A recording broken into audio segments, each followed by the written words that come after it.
Hello, Fairly Secret Music Group. This is David again. All the new subscribers and new comments have made me really love doing videos again. There was a point where I wasn't really doing videos. I like to thank, of course, Metal Mickey yet again. He has been commenting and back and forth with me. But I'd like to also give a shout out tonight to Vinylizer, who has actually given me 2 shout outs, but gotten my channel name wrong both times. But that's totally fine.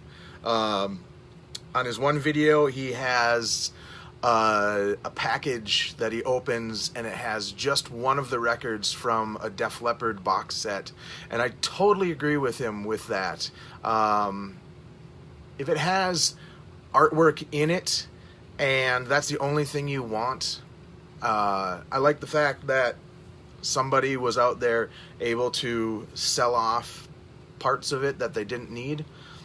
I almost bought the DVD of Jethro Tull's Aqualung, the 5.1 surround sound, when the only way you could get it was in a $140 box set.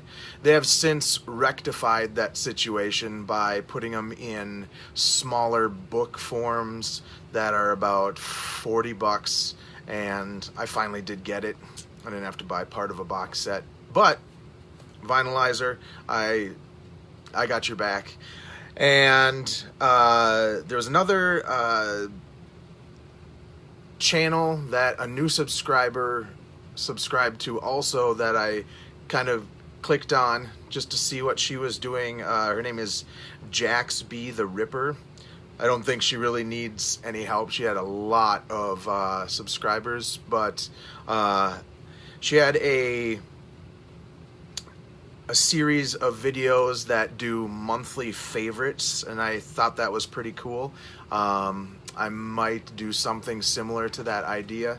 I've only watched a few of her videos. One was how she was saying that people should stop calling it female metalheads and female-fronted bands, and I kind of agree with that. They're just metalheads, and it's, you know, honestly, I get why people still say female-fronted band, but I've always used the term female singer just to differentiate what kind of singer. So because of that video, I thought, you know what, I'm going to do a couple bands that I don't think a lot of people remember or listen to these days in the metal community. And the first one, well, there's a couple. There's one, Arch Enemy.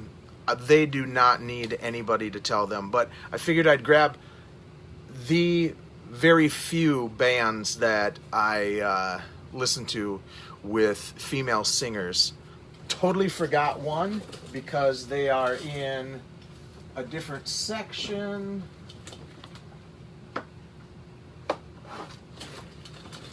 Sorry about that. So the first band I was going to say is Arch Enemy, and this was the first album with Angela, and I loved her way of doing death metal vocals. You could still kind of tell what she was saying.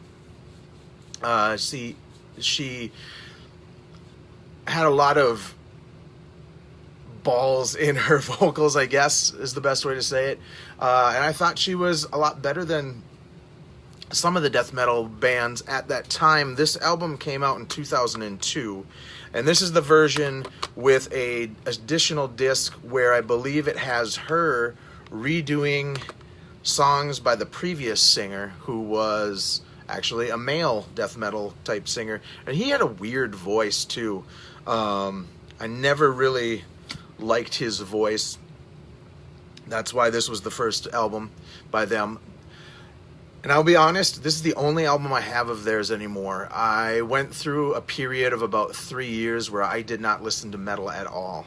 I still kept it mainly, I think I sold like 30 discs at that time. I sold all my Carcass, all the Arch Enemy, a couple other bands that I just knew I would never listen to again on a regular basis.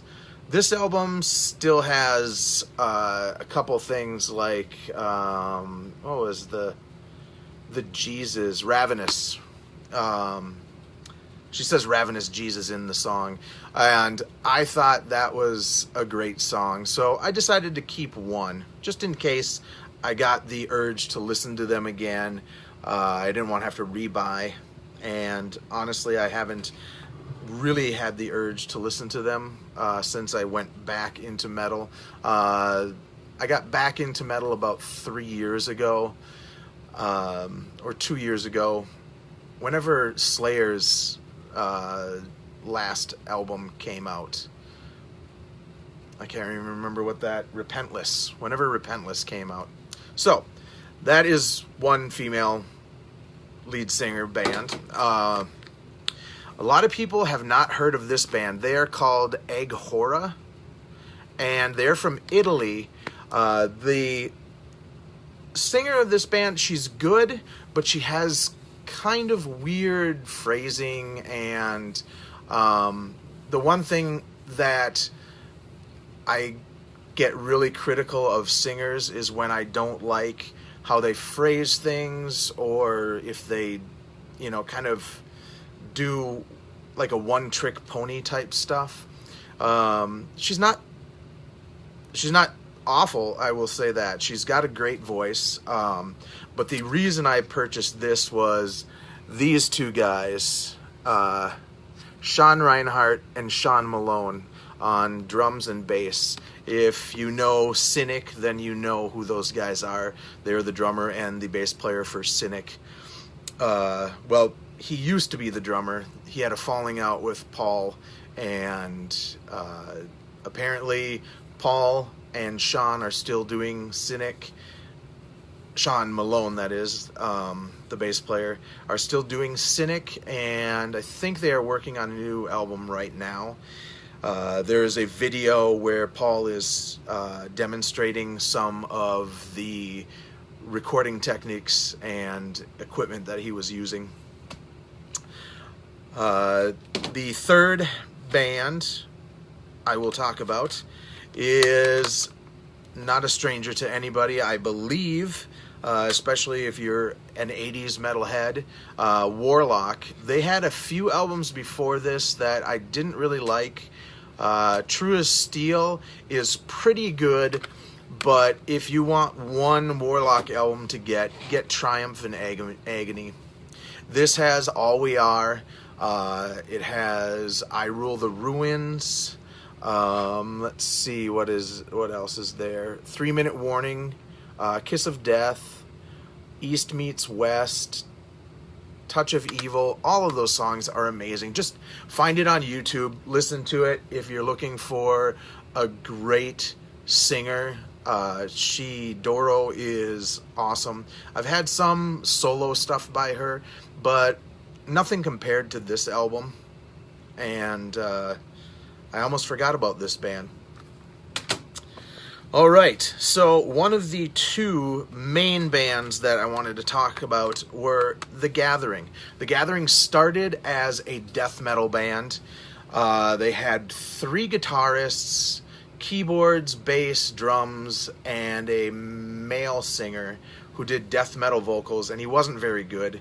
Then they switched to a woman singer who was okay.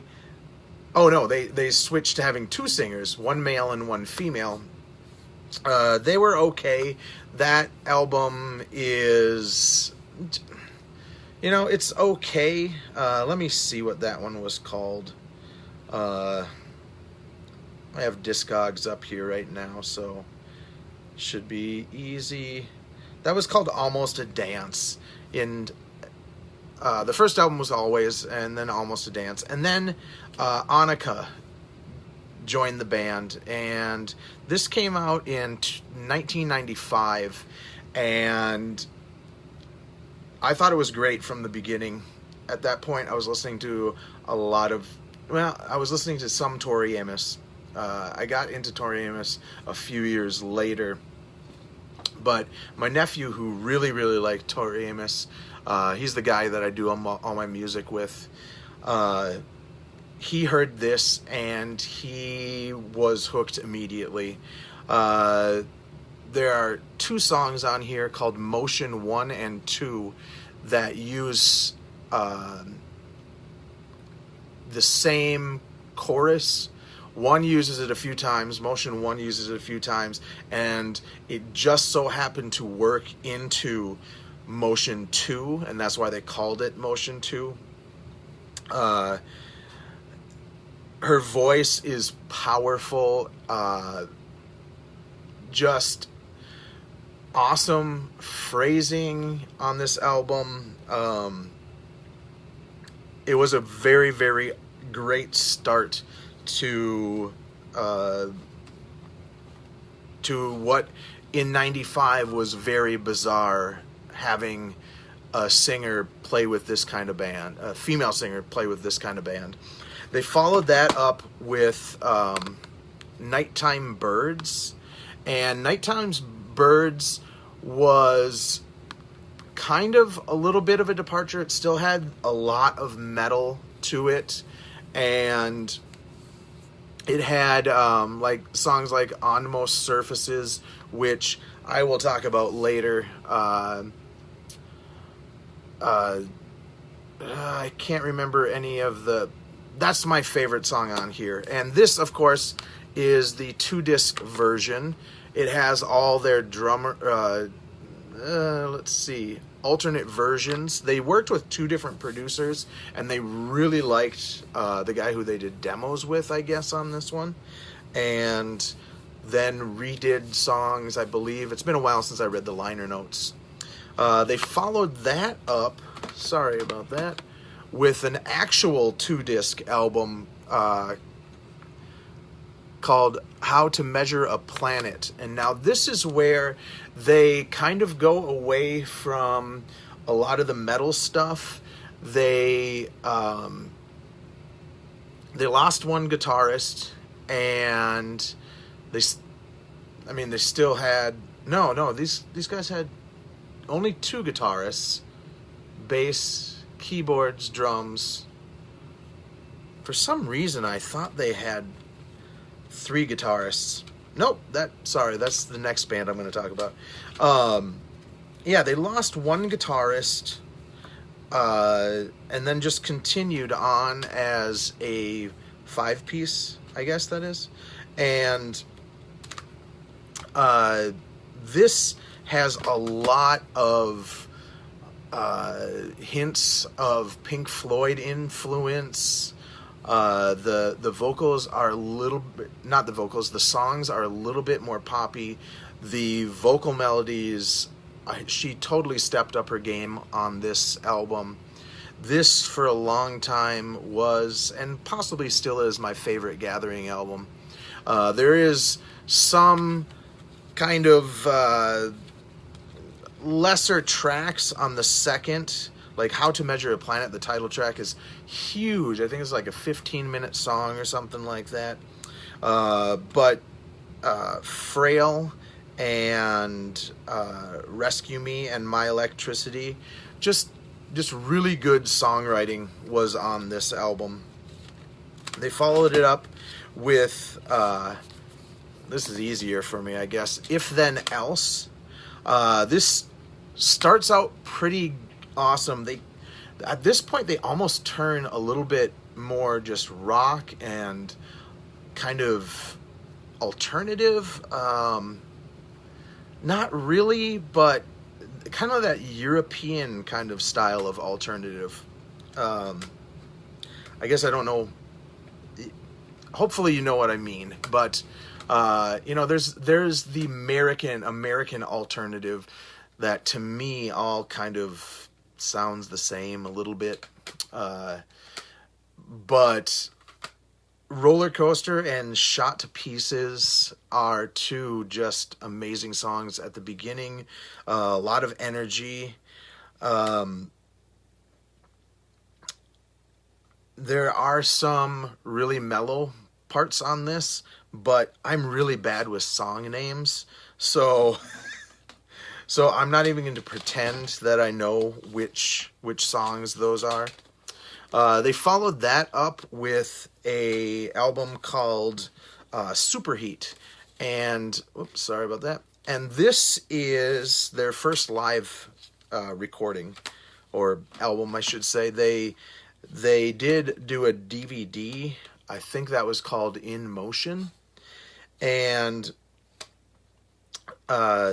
this live album is really good, especially because on most surfaces, her vocals as she comes in, she does a variation of the vocal.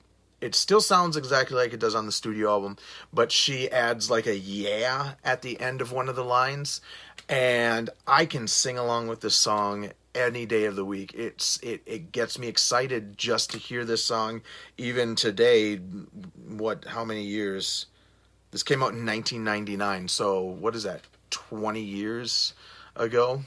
Yeah, I really like this. Normally, live albums, as I've said before, are kind of, sometimes they're great, sometimes they're just good.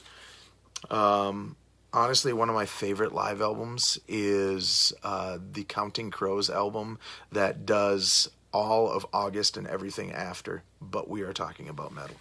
So they followed that with a EP called, what the heck is this called?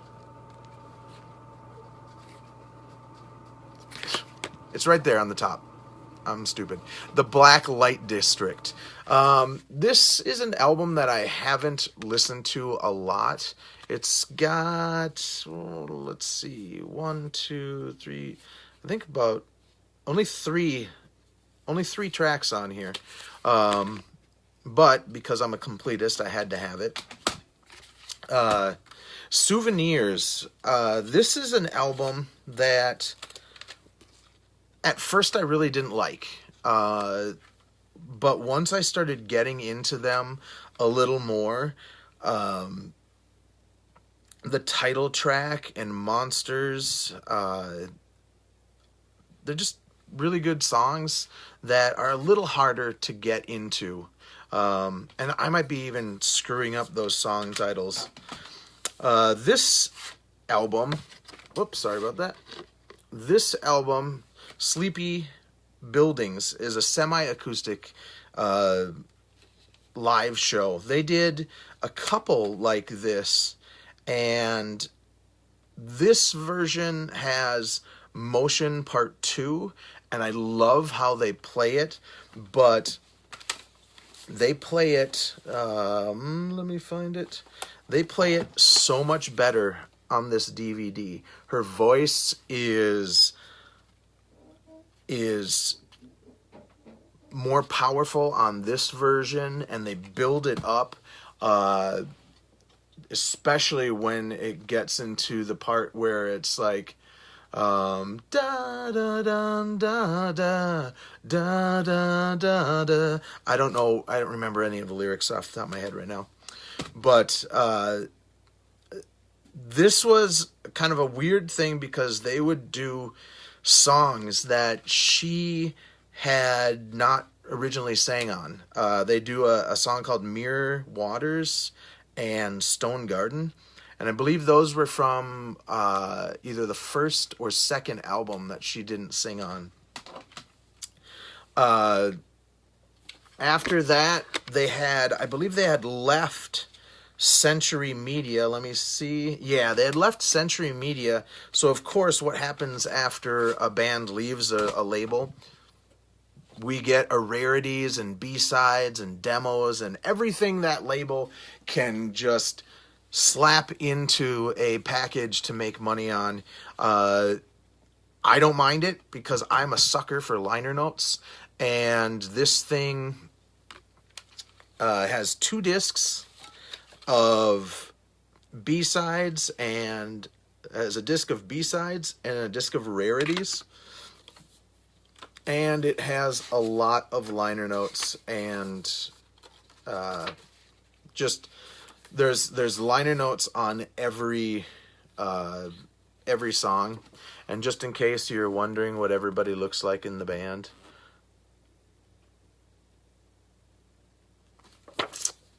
all right, after they left, let me see, I might have screwed something up. Yes, after they left, I think they did Blacklight District. I'm not sure on the exact chronological or the order. Home was the last album with Annika, and this album is featured on a making of. Wait, I'm showing you the wrong thing. By the way, this is the version of Motion. Nope. This is the version of Motion Part 2 that I love. This is a live show. This is the DVD that has the making of this album. And it's kind of bittersweet because the keyboardist, or the drummer and the guitarist's dad died while they were making this album. So it's pretty sad process. In the making of, you see how it really affected them, and they recorded this album in a old church, and they put tons of blankets along the walls, and then they realized that it was too dead, I think. I can't remember if they then... No, I think they left those blankets up. But this is one of their best sounding albums, and I love the whole do-it-yourself approach, not using a traditional, conventional studio. In this day and age, you don't have to. So after that, then Annika did this, which was called Agua de Anique. The project was called Air, and she has done several solo albums, none of which I have purchased because they're all imports and they are all way too much. Well, they're not too expensive, just more than I wanted to purchase just to try an album out. I haven't been really impressed with her solo stuff because it's all been kind of poppy. Let me look here. I will try to find information. She has a new band that is really, really metal, and let's find out her discography. Yeah, she has a lot of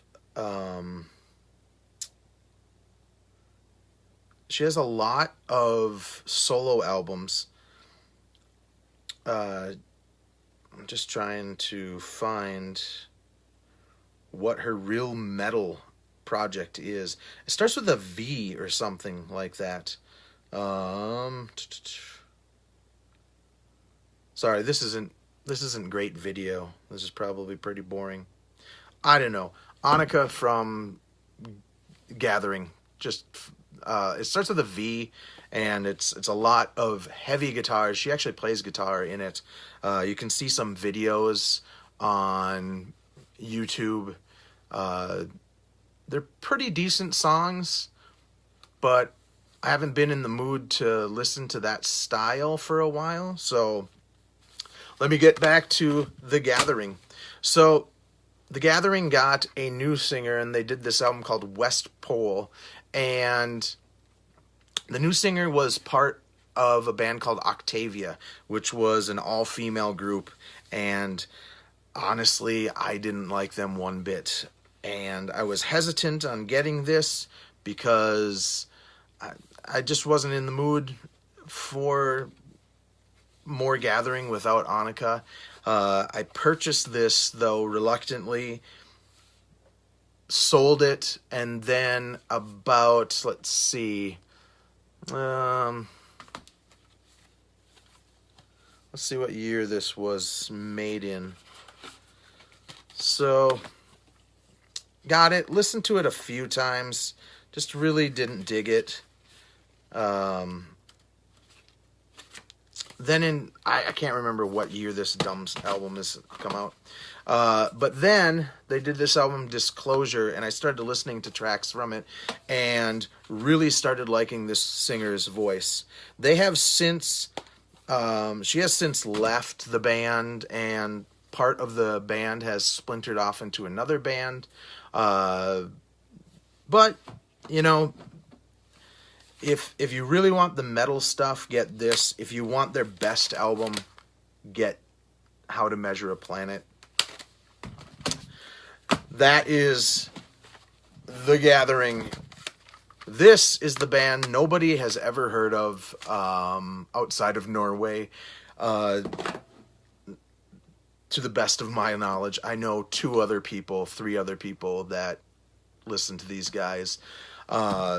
This album was an EP, how many? 4 songs, and they had a singer named Carrie Ann, or God, what was her name? What was her name? I can't even remember. This is the worst video. Kari Ruslaten. Sorry. She did vocals that were very operatic, but not annoying like Nightwish or what's that band with the red-haired singer, Epica. Not in that kind of. I cannot stand like especially early Nightwish. These guys had 3 guitarists, bass player who played fretless bass, drummer who was a huge influence on my playing, especially kind of hi-hat work and fills. The very last song on this is called Silently I Surrender, and when the drums come in after the change, there's kind of an intro and there's a change, and he starts doing this hi-hat stuff that goes over to the ride, and it is fantastic. He was such a huge influence to me. This guy, the Primus drummer, the drummer from Thought Industry on the first 2 albums, just amazing. Mark Zonder was a huge influence on my drums. He was from Fate's Warning. So they did this EP, and then they did this album called Tears Laid in Earth. And this is longer. If you want, the best track on this is called Salva Me. It's about a vampire, and it is absolutely beautiful. This album ends with I think it's like a 10-minute song called Oceana, or like Ocean with an A at the end, and that song is pushing envelopes. The third guitarist did a lot of synth guitar stuff too. This band played heavy metal, but yet didn't use a lot of traditional heavy metal guitar kind of sounds. They did a lot of arpeggiated stuff. They did a lot of single picking things, or one of them or 2 of them would do that while the other guy played like guitar chords. So that was the last album with Kari Ruslaten, and on this album they get a new singer. Her name is Anne-Marie Edvardsen. Her sister also played in the band. Oh gosh, I can't even remember they are messed up. If you can find out what her sister's name is Monica, and that band are pushing envelopes and just doing crazy stuff that even to my ears was just too much. This is another EP. They did 4 songs on this one, and this was a good introduction. They kind of dip a little on this. There are some good songs, but there is a lot of kind of ambient kind of sounds on this. Longer songs, not quite metal structures like you would know. But there's a song called Vevonia Part 2 that the last half of it is some of the best drum work I have ever heard. I just love his hi-hat work on this. They came out with a single before their final album with Anne Marie, and this, normally I'm not a single guy, but this had an alternate mix of the title track Stream from the In This Room album. Did I mention this band's called The Third and the Mortal? I don't even know if I did. This is probably the best thing with their second singer. Stream, So Pure, Harvest, Sleep, Sort of Invisible. She does some really weird vocal parts on here. Well, not really weird. They're just kind of odd. So yes, really weird. Just kind of odd vocal stuff, kind of stretching what the vocalist does. But when she is singing like a pure, just kind of melodic vocal line, I wish she would have stayed for a while, but we only got two and a half albums with her. They did another album about 5 years after this one called Memoirs that I did not get. Or no, I did get it, but I don't have it. It was more electronic than I wanted at the time. If I found it again, I would buy it in a heartbeat. And so yeah, Third and the Mortal and Gathering are the 2 that I think people should check out. Let me know what you think, and I will see you later.